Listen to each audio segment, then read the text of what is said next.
സാമൂഹ്യ സുരക്ഷാ ക്ഷേമ പെൻഷൻ ഒരു മാസത്തേക്ക് ഗഡുകൂടി അനുവദിച്ചു. ഏപ്രിൽ മാസത്തിൽ വിതരണം ചെയ്യുന്ന പെൻഷനാണ് വിഷുവിനോടനുബന്ധിച്ച് നേരത്തെ പ്രഖ്യാപിച്ചിട്ടുള്ളത്.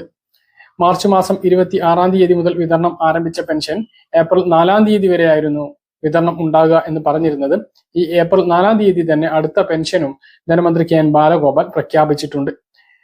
62 ലക്ഷം പെൻഷൻ ഗുണഭോക്താക്കളിൽ മസ്റ്ററിംഗ് പൂർത്തീകരിച്ചവർക്കെല്ലാം പെൻഷൻ 1600 രൂപ വീതം വിതരണം ചെയ്യുന്നതിന് വേണ്ടി 820 കോടി രൂപയാണ് അനുവദിച്ചിട്ടുള്ളത്. അതോടൊപ്പം തന്നെ കേന്ദ്ര വിഹിതം ലഭിക്കുന്ന 8.5 ലക്ഷത്തോളം ആളുകൾക്ക് പെൻഷൻ വിതരണം ചെയ്യുന്നതിന് വേണ്ടി തുക കൂടി സംസ്ഥാന സർക്കാർ തന്നെ അനുവദിച്ചിട്ടുണ്ട്. അതിന്റെ വിതരണം ഒരാഴ്ചയ്ക്ക് ശേഷം കേന്ദ്ര ഏജൻസി നടത്തുന്നതാണ്. അപ്പോൾ കഴിഞ്ഞ മാസത്തെ പെൻഷൻ വിതരണത്തെ പോലെ തന്നെ ഈ ഒരു മാസവും 1600 തന്നെയാണ് ഇപ്പോൾ പ്രഖ്യാപിച്ചിട്ടുള്ളത്. ആഴ്ച കടമെടുപ്പ് ഉണ്ടാകും. അതിനുശേഷം ബുധനാഴ്ച 10-ാം തീയതി മുതലായിരിക്കും വിഷു പെൻഷൻ 1600 രൂപ വിതരണം ചെയ്യുക. ഔദ്യോഗികമായിട്ടുള്ള ഉത്തരവ് നമുക്ക് ഇതുവരെ കിട്ടിയിട്ടില്ല.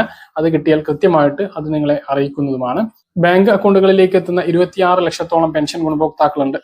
അങ്ങനെയുള്ള ആളുകൾക്ക് മിനിമം ബാലൻസ് ബാങ്ക് അക്കൗണ്ടുകളിൽ സൂക്ഷിക്കേണ്ട അക്കൗണ്ടുകൾ ഉണ്ടാകും. എല്ലാ ബാങ്കുകളിലും ഇല്ല, പക്ഷേ ഏപ്രിൽ മാസം മുതൽ അത് കർശനമാക്കിയിട്ടുണ്ട് RBI. അപ്പോൾ നിങ്ങളുടെ ബാങ്കിൽ അത്തരം പ്രശ്നം ഉണ്ടോ എന്ന് ബാങ്കിൽ ഒന്ന് അന്വേഷിക്കാൻ വേണ്ടിയിട്ട് മറക്കരുത്.